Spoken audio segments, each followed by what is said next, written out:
안녕하십니까. 저는 시멘트 산업 탄소 중립 소재 개발 동향과 미세 구조 분석 활용의 아까 중요성에 대해 얘기했던 발표하게 된 공장 거 한국세라믹기술원 완전 근거가 연구성 있었는데 선임 연구원입니다. 금일 발표는 국내 건설 재료 관련 기업들의 성장을 촉진하고 말씀하시길 제가 기술력 강화를 위해 신진 연구자와 선생님까지 기업들 간의 네트워크를 맺어주는 자리인 것으로 알고 있습니다. 따라서 최근 탄소 중립 우리가 정책으로 인해서 그대로 시멘트 거에서 산업이나 건설 재료 쪽 산업에서 운동이 기술 정확하게 개발이 나오고 어떤 방향으로 이루어지고 있고, 한국 세라믹 기술원에서는 어떤 주제로 기술을 개발하고 있는지 드리려고 합니다. 또한 한국 세라믹 기술원에서 보유하고 있는 기술력과 장비 등을 활용해서 기업들과 상호 협력 방안을 맺을 수 있는 방안을 이 자리를 통해서 맺어보고자 합니다.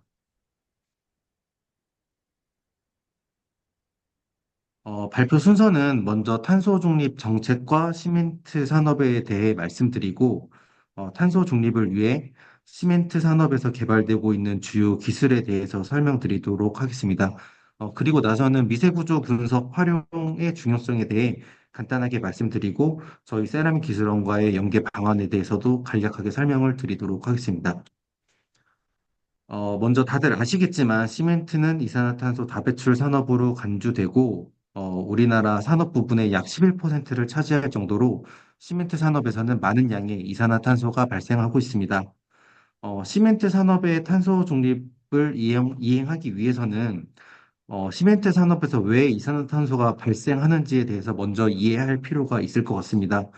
아마 여기 참석하신 분들은 아마 대부분 아시는 내용일 수도 있겠지만, 시멘트 산업에서 이산화탄소가 많이 발생하는 이유는 크게 두 가지 정도로 지목되고 있는데, 첫 번째는 원료인 석회석에서 탈탄산화 반응이 일어나서 CO2가 자연스럽게 발생할 수밖에 없는 산업적 구조를 가지고 있고, 두 번째는 시멘트의 원료인 클링커를 소성하는 과정에서 필름의 온도를 약 1450도 정도로 유지하기 위해 화석 연료를 열원으로 사용하고 하기 때문에 이산화탄소가 많이 발생하고 있습니다. 따라서 우리나라에서는 시멘트 산업에서 발생하고 있는 CO2 발생량을 감축하기 위해 크게 네 가지 정도의 기술을 지금 개발하고 있는데요. 첫 번째로는 시멘트 원료, 즉 석회석을 비탄산염으로 대체하는 연구를 하나 수행하고 있고, 두 번째로는 시멘트 연료, 무연탄과 같은 화석 연료를 폐합성 수지로 대체하는 기술을 개발하고 있고, 세 번째로는 혼합 시멘트를 혼합 시멘트를 혼합 시멘트를 개발하는 기술. 마지막으로는 CO2를 건설 재료에 적용하는 연구를 수행하고 있는데 각 기술에 대한 설명은 다음 슬라이드에서 조금 자세하게 설명드리도록 하겠습니다. 어, 요, 요 슬라이드는 비탄산염을 이용한 석회석 대체 기술과 회합성 수지를 이용한 연료 대체 기술에 대한 슬라이드인데요. 사실 이 두 가지 기술은 시멘트 사에서 직접 하고 수행도 하고 있고 사실상 시멘트 사에서만 할 수 있는 연구이기 때문에 간략하게 설명을 드리도록 하겠습니다. 비탄산염 원료 같은 경우에는 석회석은 CaCO3여가지고 소성하는 과정 중에 탈탄산 반응이 일어나지만 비탄산염 원료 같은 경우에는 그러한 탈탄산 반응이 일어나지 않는 재료입니다.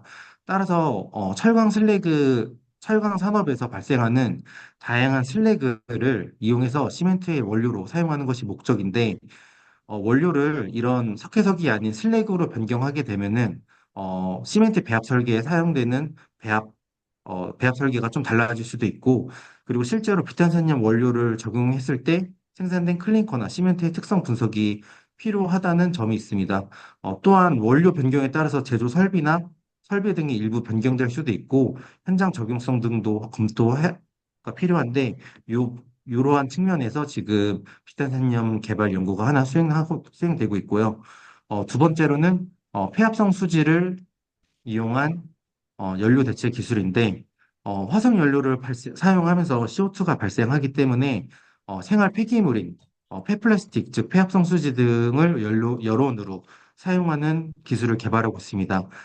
폐합성 수지 종류에 따라서 뭐 발열량이나 염소 이온이나 유해 물질이나 또 폐합성 수지를 실제 연료로 대체했을 때 CO2 감축량이 어느 정도인지를 지금 검토하고 있고 이 연료 변경 역시 제조 공정 변화가 필요하기 때문에 제조 공정을 변화하고 시멘트의 물리적, 화학적 특성 변화를 확인하고 있습니다. 또한 뭐 부수적으로 말씀드리면은 회합성 수지를 여론으로 사용하면서 가장 크게 발생하는 문제 중 하나는 시멘트의 염화물이 증가하는 부분이 있는데 그 부분은 시멘트사에서 염소 바이패스 시스템을 통해 가지고 염소 이온만 좀 수출하는 기술도 도입하고 있고 실제로 염소 함량이 증가하더라도 실제 기존의 시멘트와는 큰 차이가 없다라는 것을 연구적으로 지금 밝히고 있습니다. 다음은 혼합 시멘트 개발 연구입니다. 어, 시멘트, 지금 혼합 시멘트 개발을 위해서 국내외에서는 많은 기술을 개발하고 있습니다. 좀 아이러니할 수도 있는데 사실 시멘트 산업에서 이산화탄소를 감축하는 가장 좋은 방법은 시멘트를 사용하지 않는 것일 수도 있습니다. 하지만 기술적으로나 현실적으로나 시멘트를 대체할 수 있는 물질이 없기 때문에 각 미국이나 유럽 등에서는 혼합 시멘트를 개발해서 연구를 진행하고 있습니다.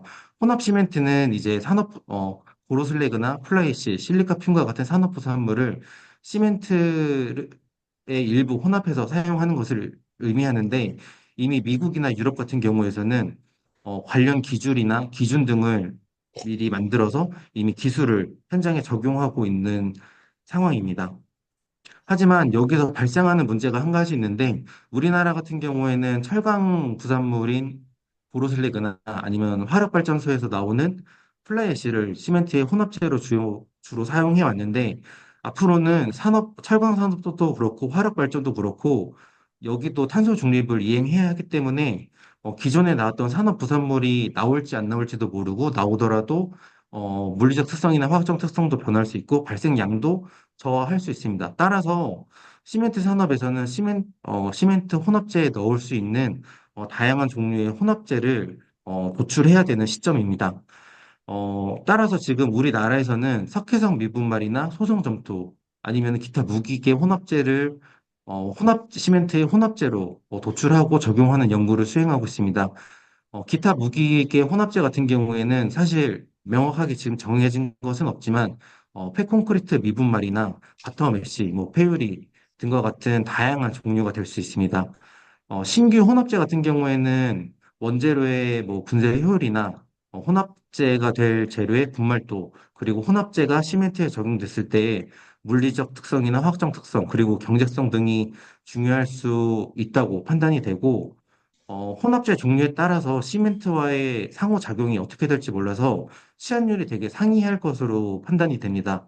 물론 경제성도 고려를 해야 되고요. 그래서 치환율에 따른 구체적인 물리적, 화학적 특성도 변화를 해야 되고 경제성도 검토를 해가지고 기술 개발을 하면 좋을 것 같습니다. 사실 1번, 2번 기술 같은 경우에는 사실 시멘트 생산 공정과 밀접한 연관이 되어 있어서 일반 기업에서는 기술을 개발하는데 어느 정도 한계가 존재하는데 이런 신규 혼합재 같은 경우에는 새로운 혼합재를 도출하고 그거에 대한 기술적 검토나 경제성 검토 등이 확인이 되면은 새로운 새 시장을 열 수 있을 것이라고 생각되고 어, 우리나라 차원에서도 다양한 무기계 혼합재 관련 기준을 개정할 예정이어서 이런 쪽으로 사업 아이템을 꾸려 보셔도 좋을 것이라고 판단됩니다. 다음은 CO2 활용 기술입니다. CO2 활용 기술은 크게 두 가지 테마가 있는데요. 첫 번째는 이산화탄소 반응 경화 시멘트입니다. 이산화탄소 반응 경화 시멘트에 대해서 간략하게 설명을 드리면은 다들 아시겠지만 시멘트는 물과 섞으면은 경화하는 수경성 재료이지만 이산화탄소 반응 경화 시멘트는 말 그대로 물과 시멘트 외에 CO2가 추가로 공급이 되어야만 경화가 되는 재료입니다.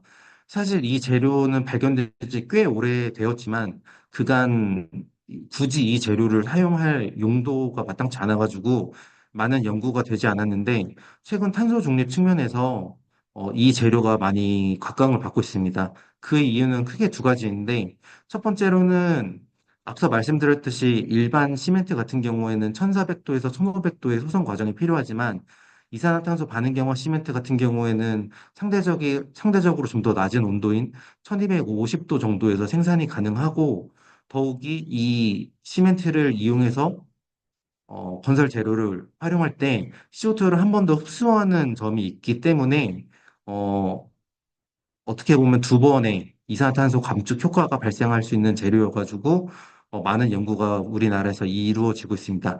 하지만 단점으로는 아무래도 양생 과정 중에 CO2를 계속 주입해야 되기 때문에 현장에는 적용하기에는 좀 어려움이 있고 건설 2차 제품에 먼저 적용하는 것으로 지금 기술이 개발되고 있고 일본 같은 경우에는 요거 관련된 기술이 많이 이루어지고 있지만 우리나라에서는 아직 CSC 시멘트를 상업화해가지고 파는 단계는 아니고 이제 지금 시제품 단계로 연구용으로 생산을 하고 있는 것으로 알고 있고 사실 이 이산화 반응경화 시멘트에 대한 반응 메커니즘이나 실험 조건, 뭐 물시멘트 비나 이산화탄소 주입 농도, 주입 기간 그거에 따라 물리적 특성이 계속 변해가지고 많은 연구가 현재 이러한 방향으로 이루어지고 있습니다. 다음은 CO2 인시추 주입 기술 개발 연구입니다. 아마 많은 기사를 통해서 좀 보셨던 내용일 수도 있는데, CO2 인시추 주입 기술은, 어, 시멘트를 콘크리트로 만드는 과정에서 CO2를 주입해서 현장에 바로 타설하는 기술이고, 국외 기업인 카본큐어나 솔리디아사에서는 이미 관련 기술을 현장에 적용했다라는 기사도 나고 있는 상황입니다.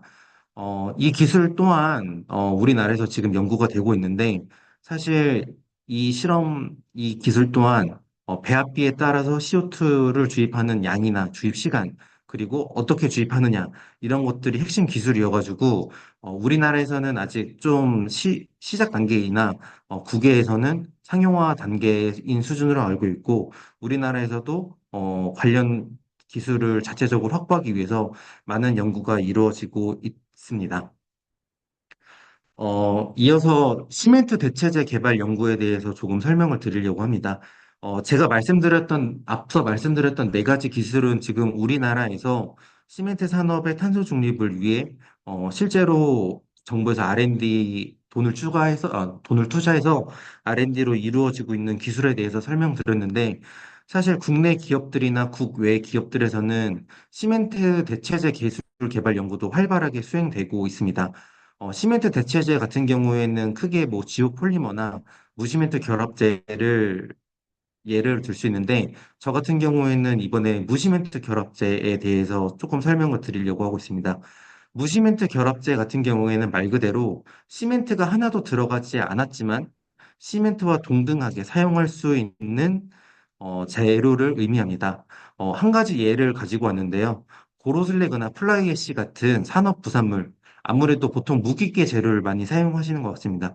무기계 재료에 화학제를 넣어가지고 물과 섞어서 시멘트와 동등하게 활용할 수 있는 재료를 저희는 무시멘트 결합제라고 하는데 사실 원재료의 종류나 사용되는 화학제의 종류가 너무나도 다양하기 때문에 특정 카테고리로 지, 거, 말씀드릴 수는 없지만 일반적으로는 플래시와 보로슬래그를 원재료로 많이 사용하고 NaOH나 알칼리 계열의 활성화제를 보통 사용하시는 걸로 알고 있습니다. 무시멘트 결합제 관련 기업 상담을 많이 하면은 많은 분들이 한 가지 조금 간과하시는 게 원재료 분석을 많이 안 하시는 경향이 있어가지고 말씀을 드리겠습니다. 사실 저도 무시멘트 결합제 개발 연구를 많이 수행을 했지만 무시멘트 결합제 개발에 있어서 가장 중요한 것은 원재료가 어떤 물리적, 화학적 특성을 가지고 있는지를 먼저 파악하고 있는 것이 가장 중요하다고 생각됩니다. 어, 똑같은 고로 슬래그라도 어느 공장에서 발생되느냐에 따라서 화학적 조성이 다르고 똑같은 플라이 애시도 각 지역에 따라 발생되는 물리적, 화학적 특성이 다르기 때문에 원재료 분석을 통해서 이 재료가 어떤 특징이 있는지를 먼저 파악을 한 후 연구를 수행하는 게 좋다고 생각하고 각종 활성화제를 적용한 뒤 그에 따른 물리적 특성을 측정하신 다음에 가장 중요한 거는 그 다음으로는 미세구조 분석을 통해서 반응 메커니즘을 규명하는 게 중요하다고 생각합니다. 과거에는 사실 콘크리트나 시멘트 관련 연구를 할 때 특정 물질을 5%, 10%, 15% 넣은 다음에 강도를 깨거나 뭐 응결이 빨라지고 늦어지고 뭐 이런 거를 측정을 많이 했던 것 같은데요. 사실 요즘에는 다양한 기술이 많이 발전이 되어서 특정 일에 대한 미세 구조를 분석하게 되면은 재료가 왜 강도 발현이 덜 됐는지, 왜 안 굳었는지, 혹은 왜 빨리 굳었는지에 대한 원인 규명이 어느 정도 파악이 되고, 사실 그러한 원인을 찾게 되면은 그에 대한 대안도 어느 정도 예측을 할 수 있습니다. 물론 이 과정이 결코 쉽지는 않지만, 미세구조 분석을 통해서 문제점을 정확하게 도출할 수 있다면은 그에 대한 해결책도 어느 정도 범위가 좁혀질 수 있기 때문에 이러한 방법으로 무시멘트 개발을 하신다고 이해를 하시면 될 것 같고, 무시멘트 결합제는 이러한 방법으로 다양하게 개발이 되어서 일반 콘크리트로 사용되는 경우도 있고, 난연성 경량 패널로도 프리캐스트 제품으로도 사용되고, 뭐 인공 경량 골재나 실제 도로 구조물에도 사용되는 사례가 많이 있는 것으로 알고 있습니다.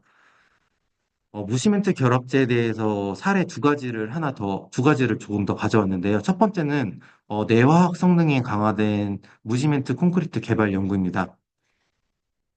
어, 이, 이 연구 같은 경우에는 무시멘트 결합제를 개발하는 과정에서 반응 메커니즘을 규명을 했고, 반응 메커니즘을 규명하다 보니 일반 시멘트에서 발생하는 모노설페이트나 에트린자이트가 발생하지 않고 이 물질들이 전부 다 CSH로 생성된다는 반응 메커니즘을 규명한 걸로 알고 있습니다. 따라서 이러한 과정을 통해서 이 재료는 화학 저항성에 큰 장점이 있을 것이다라는 이론적 배경이 세워졌고, 실제로 이 재료를 만들어서 화학 저항성 실험을 한 결과 일반 콘크리트보다 훨씬 뛰어난 화학 저항성을 갖는 것을 알게 되었습니다. 따라서 요렇게 개발된 무시멘트 결합체 같은 경우에는 하수관과 같이 화학 저항성이 높아야 하는 구조물에 적용되는 방향으로 지금 연구를 수행하고 있습니다. 두 번째로는 이제 플라이 애쉬를 이용해서 인공 경량 골재를 개발한 연구인데, 플라이 애쉬는 가볍다는 장점이 있습니다. 여기에다가 이제 초경량 소수성 나노실리카라는 물질을 넣어가지고 아래 그림과 같이 초경량 인공 골재를 개발한 연구를 하나 가지고 왔는데요. 이 재료 같은 경우에는 가볍다라는 장점이 있고, 그리고 가볍다라는 장점이 있어서 인공 경량 골재로 개발을 하려고 접근을 시작했고, 일반 인공 경량 골재 같은 경우에도 소성 온도가 거의 1000도까지 되는 높은 온도라고 알고 있는데, 이 결합체 같은 경우에는 60도의 온도에서 소성이 가능해서 열 에너지도 적게 들고, 그리고 밀도도 1.2 정도여가지고 일반 골재에 비해 아주 낮은 반 정도 수준의 밀도를 가지고 있습니다. 이러한 재료를 개발해서 미세 구조 분석을 통해서 반응 메커니즘을 규명을 했고, 현장 적용성을 검토하기 위해서 뭐 중금속 용출 실험이나 마모율이나 파쇄 실험을 통해서 이 골재의 적용 가능성을 확인했고, 이 골재는 아무래도 가볍기 때문에 초고층 빌딩이나 비정형 건물 같은 특수 재료에 적용할 것을 예상을 하고 있고, 그 외에도 최근에 이제 층간소음 같은 것들이 많으니 흡음 콘크리트에 적용하는 방향으로 연구를 수행하고 있습니다. 미세구조 분석 활용의 중요성에 대해서 간략하게 말씀을 드리려고 하는데, 미세구조 분석이 사실은 특별한 기법은 아니고 요즘에 많은 분야에서 사용되고 있기 때문에 이미 아시는 분들도 있겠지만, 간략하게 말씀을 드리자면, 간단하게 말씀을 드리자면은, 물질의 특성을 나노미터에서 마이크로미터 수준에서 아주 작은 크기의 샘플을 분석을 해가지고, 이 재료의 특성을 규명하는 연구인데, 이 조그마한 샘플을 가지고도 실제 거대한 재료의 물리적 특성을 대변할 수 있다라고 하는 것이 미세구조 분석입니다. 이 미세구조 분석은 사실 건설 재료뿐만 아니라 지금 다양한 분야에도 사용이 되고 있는데, 제가 이 미세구조 분석을 왜 활용해야 되냐라는 슬라이드를 따로 만든 이유는, 사실 연구나 기술 개발을 하다 보면은 시간과 돈과 인력과 노동, 너무 많은 것들이 필요하게 됩니다. 근데 과거에 제가 석사를 할 때만 해도 저 역시 사실 특정 물질을 뭐 5%, 10% 치환하고 그에 따른 물리적 특성, 강도 이런 것만 측정을 해서 이 강도가 왜 올랐는지 낮았는지 그냥 그러한 이론적 백그라운드를 정확하게 이해하는 수준은 아니었습니다. 하지만 최근에 다양한 미세구조 분석 기법이 개발이 되면서 설계만 잘하고 저희가 미세구조 분석을 통해 재료의 특성만 잘 파악을 한다면은 그 재료를 특정 방향으로 개발할 수 있는 무궁무진한 방법들이 지속적으로 제시될 수 있습니다. 따라서 이 오른쪽 그림과 같이 길을 갈 때 이렇게 꼬불꼬불꼬불해서 이 목표점까지 갈 수도 있지만 미세구조 분석을 활용을 한다면은 이렇게 돌아가는 길을 조금 최소화하고 단거리로 갈 수 있지 않을까 싶어서 많은 분들이 연구를 하실 때 미세구조 분석을 활용하셨으면 좋겠다라고 전달하고 싶어서 이 슬라이드를 만들었고요. 마지막으로는 저희 세라믹 기술원과의 연계 방향에 대해서 말씀을 드리도록 하겠습니다. 저희 한국세라믹기술원은 산업부 산하의 R&D 기관인데 저희는 연구 개발, 시험 분석 평가, 기업 지원, 그리고 기술 및 정책 지원을 하고 있습니다. 저는 지금 한국세라믹기술원 탄소중립소재센터에 소속이 되어 있는데 저를 비롯한 많은 박사님들이 친환경 건설재료 관련 기술을 보유하고 계시고 무엇보다 저희 세라믹 기술원에서는 물리적 특성뿐만 아니라 다양한 미세 구조 분석을 할 수 있는 장비들을 구축해 놓은 상태입니다. 그리고 저희 원 같은 경우에는 기업을 지원하는 역할이 따로 부여되어 있기 때문에 현장 컨설팅이나 다른 여러 가지 제도를 통해서 저희와 연계해서 기업이 갖고 있는 문제를 해결할 수 있는 다양한 방안이 있습니다. 따라서 이번 발표를 통해서 혹시 본인이 연구하시는 거에 있어서 좀 궁금한 게 있으시거나 아니면 해결해야 되거나 그런 문제가 있으시면은 언제든 저에게 연락을 해주시면은 저뿐만 아니라 저희 세라믹 기술원 박사님들이 기업 지원을 위해 어, 기업 지원을 할 준비가 되어 있고 무엇보다 저희 원의 장비를 저희와의 협의를 통해서 충분히 활용할 수 있다라고 말씀드리고 싶습니다. 이상으로 발표를 마치도록 하겠습니다. 여기 제 명함이 따로 있는데요. 혹시 제 발표를 보시고 도움이 필요하시거나 같이 연구할 것이 있으시면은 저한테 편하게 연락을 주시면 될 것 같습니다. 이상으로 발표를 마치도록 하겠습니다. 감사합니다.